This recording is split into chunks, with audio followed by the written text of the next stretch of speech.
Shalom, selamat pagi anak-anak dan remaja misioner. Jumpa lagi bersama Bunda Endang dalam edisi Do Re Mi, doa dan renungan misioner. Bersama sekami Santo Petrus dan Paulus Argapura, Keuskupan Jayapura pada hari ini, Jumat 3 Februari 2022. Bacaan yang akan kita renungkan pada hari ini diambil dari Injil Markus pasal 6 ayat 14 sampai 29. Namun sebelum kita mendengar dan merenungkan firman Tuhan, mari kita berdoa dulu. Dalam nama Bapa dan Putra dan Roh Kudus. Amin.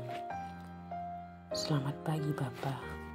Terima kasih atas segala berkat dan perlindungan-Mu di sepanjang malam tadi. Terima kasih pula untuk hari baru, hari yang begitu cerah yang Engkau hadiahkan kepada kami pada pagi hari ini.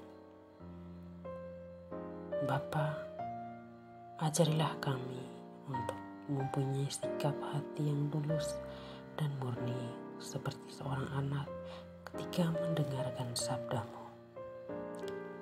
Buatlah hati kami berani untuk mendengarkan orang lain. Semoga kami mampu menjalankan tugas-tugas kami dengan tulus tanpa bersungut-sungut. Semoga kami semakin mampu membangun kerukunan dan kedamaian dalam hidup kami bersama. Amin. Dalam nama Bapa dan Putra dan Roh Kudus. Amin. Tuhan bersamamu dan bersama Roh-Mu.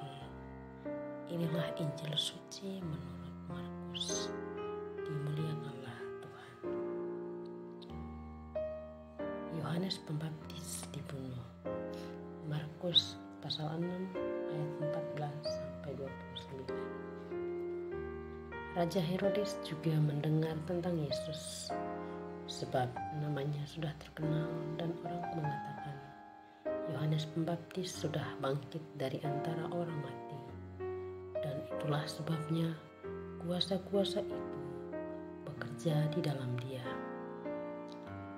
Yang lain mengatakan dia itu Elia. Yang lain mengatakan dia itu seorang nabi sama seperti nabi-nabi yang dahulu. Waktu Herodes mendengar hal itu, ia berkata, "Bukan dia itu Yohanes yang sudah kupenggal kepalanya dan yang bangkit lagi." Sebab memang Herodeslah yang menyuruh orang menangkap Yohanes dan membelenggunya di penjara berhubung dengan peristiwa Herodias, istri Filipus saudaranya, karena Herodes telah mengambilnya sebagai istri. Karena Yohanes pernah menegur Herodes, "Tidak halal engkau mengambil istri saudaramu." Karena itu Herodias menaruh dendam pada Yohanes dan bermaksud untuk membunuh dia, tetapi tidak dapat, sebab Herodes segan akan Yohanes karena ia tahu bahwa Yohanes adalah seorang yang benar dan suci. Jadi ia melindunginya. Tetapi apabila ia mendengarkan Yohanes, hatinya selalu terombang-ambing. Namun ia merasa senang juga mendengarkan dia. Akhirnya tiba juga kesempatan yang baik bagi Herodias ketika Herodes pada hari ulang tahunnya mengadakan perjamuan untuk pembesar-pembesarnya, perwira-perwiranya, dan orang-orang terkemuka di Galilea. Pada waktu itu, anak perempuan Herodias tampil lalu menari, dan ia menyukakan hati Herodes dan tamu-tamunya. Raja berkata kepada gadis itu, "Minta daripadaku apa saja yang kau ingini, maka akan kuberikan kepadamu." Lalu bersumpah kepadanya, "Apa saja yang kau minta akan kuberikan kepadamu, sekalipun setengah dari kerajaanku." Anak itu pergi dan menanyakan ibunya, "Apa yang harus kuminta?" Jawabnya, "Kepala Yohanes Pembaptis." Maka cepat-cepat ia pergi kepada raja dan meminta, "Aku mau supaya sekarang juga engkau berikan kepadaku kepala Yohanes Pembaptis di sebuah talam." Lalu sangat sedihlah hati raja, tetapi karena sumpahnya dan karena tamu-tamunya, ia tidak mau menolaknya. Raja segera menyuruh seorang pengawal dengan perintah supaya mengambil kepala Yohanes. Orang itu pergi dan memenggal kepala Yohanes di penjara. Ia membawa kepala itu di sebuah talam dan memberikannya kepada gadis itu, dan gadis itu memberikannya pula kepada ibunya. Ketika murid-murid Yohanes mendengar hal itu, mereka datang dan mengambil mayatnya, lalu membaringkannya dalam kuburan. Demikianlah sabda Tuhan. Terpujilah Kristus. Anak-anak dan remaja misioner yang terkasih, kisah dalam Injil hari ini merupakan pelajaran yang sangat penting untuk kita semua. Sebuah pelajaran tentang keberanian mengungkapkan kebenaran, tentang seorang Yohanes Pembaptis yang memiliki integritas pribadi yang tak meragukan sama sekali. Dendam merupakan keinginan keras untuk membalas satu perbuatan, umumnya berkaitan dengan kejahatan. Dendam muncul karena adanya kemarahan di dalam diri atas perlakuan seseorang terhadap kita. Jika tidak diatasi dengan baik, dendam akan semakin membara dan membahayakan, baik kepada orang yang menjadi sasaran kemarahan itu maupun kepada diri kita sendiri. Anak-anak dan remaja misioner yang terkasih, dalam bacaan tadi kita dengarkan Herodias menyimpan dendam kepada Yohanes Pembaptis karena sang nabi menegur dosanya. Herodias meninggalkan suaminya Filipus lalu menikah dengan iparnya, yaitu adik suaminya sendiri, Herodes Antipas. "Tidak boleh engkau mengambil istri saudaramu," tegur Yohanes kepada Herodes. Nah, sejak saat itu Herodias berupaya membunuhnya, tetapi tidak dapat.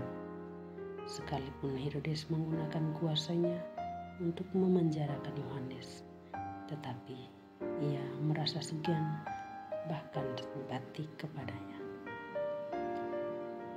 Lalu saat Herodes merayakan ulang tahun dan tarian putri Herodias menyenangkan hatinya, ia berjanji mengabulkan apapun permintaannya.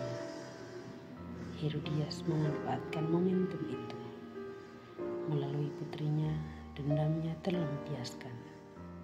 Yohanes dibunuh, Herodias pun merasa menang. Namun sebenarnya ia malah hanya menambah dosa.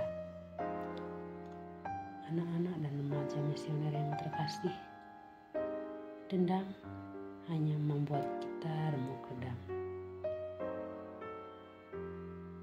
bikin wajah suram dan muram, melahirkan tindakan kejam dan berakhir di neraka jahanam. Bahkan saat ia terlampiaskan, kita tetaplah rugi. Karenanya sifat itu perlu diredam. Kita harus rela koreksi diri dan bertobat, mengampuni sesama. Maka hati kita pun menjadi adem dan tenteram. Semoga demikian. Amin. Doa anak misioner Indonesia. Dalam nama Bapa dan Putra dan Roh Kudus. Amin. Tuhan Yesus, Engkau diutus Bapa menjadi berkat bagi dunia, menjadi selamat bagi manusia. Utuslah kami anak-anak-Mu di Indonesia untuk menjadi sahabat yang kuat bagi yang lemah, sahabat yang rela berkorban bagi yang menderita payah, sahabat penghibur bagi yang sakit dan gelisah. Tuhan Yesus, kami pun ingin menjadi utusan-utusan kecil-Mu, teman setia bagi yang tersingkir terlantarkan, teman bicara bagi yang kesepian terlupakan, sobat yang gembira bagi yang sedih dan susah, sobat penuh penghargaan bagi yang tak dicintai. Tuhan Yesus, utuslah kami kini dengan bantuan Roh Kudus-Mu menjadi garam dan ragi yang baik, menjadi terang dan obor yang cemerlang, membawa kegembiraan dan pengharapan. Tuhan Yesus, kuduskanlah badanku dan sucikanlah jiwaku. Kupersembahkan diriku padamu hari ini. Berkatilah semua anak dimanapun juga. Berkatilah semua orang yang kami jumpai, siapapun juga. Amin. Bapa kami yang ada di surga, dimuliakanlah nama-Mu. Datanglah kerajaan-Mu, jadilah kehendak-Mu di atas bumi seperti di dalam surga. Berilah kami rezeki pada hari ini dan ampunilah kesalahan kami, seperti kami pun mengampuni yang bersalah kepada kami. Dan janganlah masukkan kami ke dalam pencobaan, tetapi bebaskanlah kami dari yang jahat. Amin. Salam Maria, penuh rahmat, Tuhan sertamu. Terpujilah engkau di antara wanita, dan terpujilah buah tubuhmu Yesus. Santa Maria Bunda Allah, doakanlah kami yang berdosa ini, sekarang dan waktu kami mati. Amin. Kemuliaan kepada Bapa dan Putra dan Roh Kudus, seperti pada permulaan, sekarang, selalu, sepanjang segala abad. Amin. Dalam nama Bapa dan Putra dan Roh Kudus. Amin. Anak-anak dan remaja misioner yang terkasih, sampai di sini dulu perjumpaan kita kali ini. Sampai ketemu lagi di edisi Doremi berikutnya. Selamat pagi, selamat beraktivitas. Tuhan memberkati kita semua. Amin.